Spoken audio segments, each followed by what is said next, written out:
Well, everyone, I wanted to take a look at some aspects of the essay by Yoshi Tsurumi called Dysfunctional Corporations and Flawed Business Education in America. This is not an easy essay to read, and I don't think it's because the ideas in it are too difficult. It's just not very well written. I think that Tsurumi's grasp of English composition is just not good enough. And that shows up not in just small ways in grammar, but also in organization. So maybe there's difficulties that are raised here by the writing of it, but there's some really, really valuable ideas in here. And they help to clarify some of the positions in this course. For instance, Tsurumi mentions both Homer Saracen, the first reading we did, and Milton Friedman, uh, who was maybe the second thing we read that's of real, real essential importance. So he has something to say about both of them, and it's pretty obvious where his loyalties are. It's pretty funny the way it starts out. He had President Bush, the second Bush, as a MBA student, business student at Harvard in 1970, and he was just a terrible student. And it wasn't just that he wasn't prepared for class. He found his ideas really offensive, Bush's ideas. I said that Bush epitomizes the worst aspects of the MBA culture: anti-intellectualism, lack of integrity, power hungry, and lack of compassion for the unfortunate. That's pretty. It's pretty sound condemnation of President Bush, but who knows? Guy's opinion. I mean, obviously, Bush epitomized for him, as he said, just the worst aspects of MBA culture. And MBA is Masters of Business Administration. People who get MBAs are going to go on to be managers of companies. They're going to be managers, not only Wall Street or banks, but manufacturing firms too, like Ford or GM, things like that. And I think Tsurumi's is just absolutely disastrous because whatever these people are learning and whatever their values are, it is not conducive to the long-term success of a company. And there is a political aspect to what he's saying, but what he's saying is that the political aspect goes to the economic aspect. As he says here, the global competitiveness of the U.S. economy is determined by continuing growth and its fair distribution of real national income, enabling its middle and working households to keep improving their living standards. So that the competitiveness of the U.S. economy is partly determined by social conditions, and he believes that there has to be an equitable distribution of wealth for a country to be competitive nationally, internationally. Now, whether or not that's true, I'm not sure. He doesn't really try to prove that, but that's certainly part of his world view here. Uh, Greed, obviously, is a big target here, and the way that CEOs and high-ranking executives in American companies make like what uh,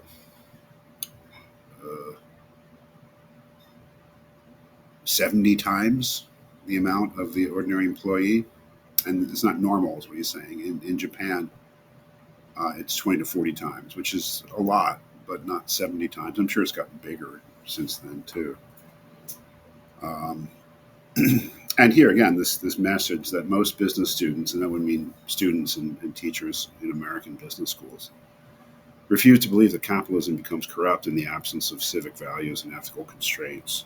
And that is sort of leading up to the alternative idea, and certainly a Saracen idea, that social values, the kind of things that Friedman says are irrelevant, are actually necessary in a manager, as well as ethical constraints. And his target here is management. Oftentimes, that we're not as explicit as we should be. That what we're talking about here is management. Um, Certainly, Friedman's essay was about what managers should do, and this essay is really about what managers should do. But the target is also business education, the kind of education that those managers got. And he quotes Milton Friedman here from a later work, but certainly something that was much in line with what we read when he wrote in 1970. Few trends could so thoroughly undermine the very foundation of our free society as the acceptance by corporate officials of a social responsibility other than to make as much money for their stockholders as possible. So There's a philosophical and political side to Friedman as well. If the Tsurumi side is more socialist or social democratic, the Friedman side is individualistic and anti-government, really. Uh, and the idea is that these political and philosophical differences bleed into the management theory. I mean, here we have again that Friedman statement.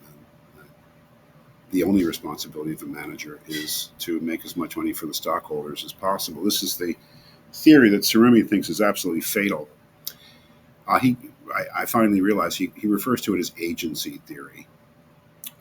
And we've been through that in looking at Friedman, that the corporate executive is merely the agent of the stockholder. So agency theory, as I understand it now, is just the theory that the job of the management of any company is just to maximize shareholder value because they're the agent of the shareholders.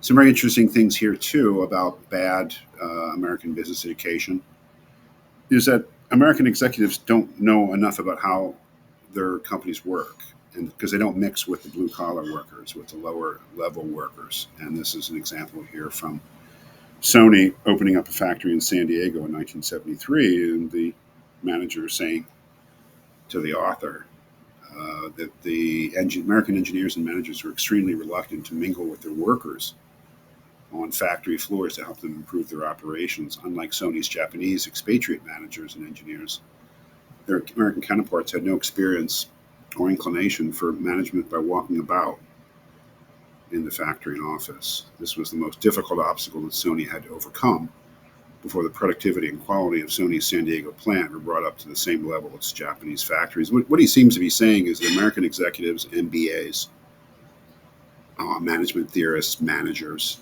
are elitists, rich people. They work basically with numbers, and they don't think that they need to actually find out what their businesses actually do, which would require them to talk to ordinary people, people who like make the product physically on the floor. That they're detached from reality, basically. And so it's no wonder that companies where the managers actually, talk to ordinary workers have an advantage. Here again, the agency theory. The agency theory treats professional managers of private corporations merely as unethical agents who are hired by the shareholders. That's his take on what Friedman is basically talking about. And here he quotes somebody else who observes the root cause of the recent corporate scandals in the U.S. lies in this overemphasis when American corporations have been forced to give in recent years to maximizing shareholder value without regard for the effects of their action on their stakeholders. That is, that the sole focus on the Friedman idea, agency theory, sole focus on the price of the share has led not only to bad performance by the companies, but to unethical acts and bad for everybody. So, what is the alternative, right? The alternative is what he calls the Model J company. And the irony of the Model J company, which is obviously the Japanese model for J, as opposed to the Model A company, American, A for American, is that the Model J has an American source, and it's that management manual that we looked at in the beginning of the course. Japanese companies didn't really start acting like this until they were taught by American managers after World War II to act like this. They're trained. Model A corporations are more likely to be managed by dysfunctional executives and become bureaucratic and dysfunctional for the society. Model J corporations are more likely to be managed by executives with high purposes and ethical leadership whose primary mission is other than making money, and that's the Homer Saracen idea, right? Saracen concentrated on Model J types of human resource management and organization building. He defined leadership as an act of self-sacrifice and the ability to secure the faith and respect of his workers. Yeah, so that's it. I mean, that is what we know now to call stakeholder theory, partly. That is the idea that you cannot simply be the agent of the shareholder. You have to, in some way or another, look after the interests of these other stakeholders, employees, customers, the community. And that companies have to focus on what they do um, rather than just on making money. What did Saracen say?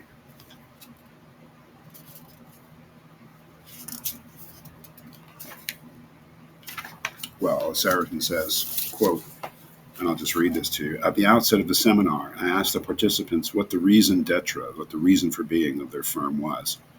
I asked them, what goals are you managing your firm for? Nobody was able to answer this question, these Japanese executives. I told them that profits or sales could not possibly be their reason, the raison d'etre, their reason for being, or their management philosophy. Chasing greedily profits is a low-level goal that does not permit them to stay with the changing world. Such greed would merely invite the general public's wrath. So what is a business supposed to do? Well, it's supposed to produce a product or service as best as it can. And if it focuses on money rather than that, it's putting the cart before the horse and risking its long-term profitability is the irony of it.